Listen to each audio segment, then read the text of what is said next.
মনে হয় আমার কোচ খুব পজিটিভ তো, এবং যদি লাজং ম্যাচটা কয়েকজনকে রেস্ট দিতে পারে, দিয়ে যদি খেলতে নিয়ে যেতে পারে, মেবি একটা গুড রেজাল্ট আশা করা যায়। এবং বেশ কয়েকটা গোল মিস আমাদের মেসি সেলিস বেশ কয়েকটা গোল আছে, কি করা যাবে, এর মিস তো রোজই হচ্ছে। ওখানে কি ম্যাচটা আরো ডিফিকাল্ট হয়ে যাবে? ডিফিকাল্ট কেন হবে, ডিপেন্ড ওই দিনের সিচুয়েশন, কে কতটা এনার্জেটিক হয়ে খেলতে পারে। আপনারা কোচকে অ্যাডভাইস করেছেন এই জায়গাটা যে পরের ম্যাচ মানে আইএসএল এ যেহেতু আমাদের অ্যাডভাইস করতে হচ্ছে না,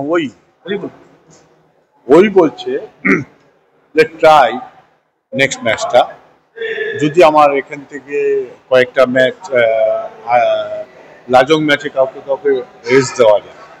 বিশেষ করে কি কর্নার না, কাকে দেবে ও জানে, বাট ও ঠিক করবে। বাইরে অনেক সমর্থকরা প্রচন্ড ক্ষোভ প্রকাশ করেছে, আপনার এগেইনস্টও করছিল এবং চিৎকার অনেকে কেঁদেও ফেলেছে। তো সমর্থক দেবো তো আমিও সমর্থক, আমিও তো কান্না পাচ্ছে, কি করা যাবে।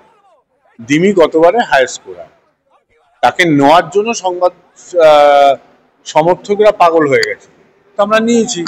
সে যদি ক্লিক না করে, পারফর্ম না করে, হোয়াট ক্যান আই ডু। আর আমাদের এখানে টিমটা আমরা করি না, ওরে কোচ। কোচ যে টিম করবে সেটা নিয়ে চলতে হবে। সমর্থকরা তো সত্যি তাদের কষ্ট তো হবেই, এ নিয়ে কোনো সমস্যা দ্বিমত নেই, আমরা সবাই কষ্ট পাচ্ছি। তো যত তাড়াতাড়ি কষ্টের দিনটাকে অতিক্রম করা যায় সেটার চেষ্টা কোম্পানিও করছে, আমরাও করছি।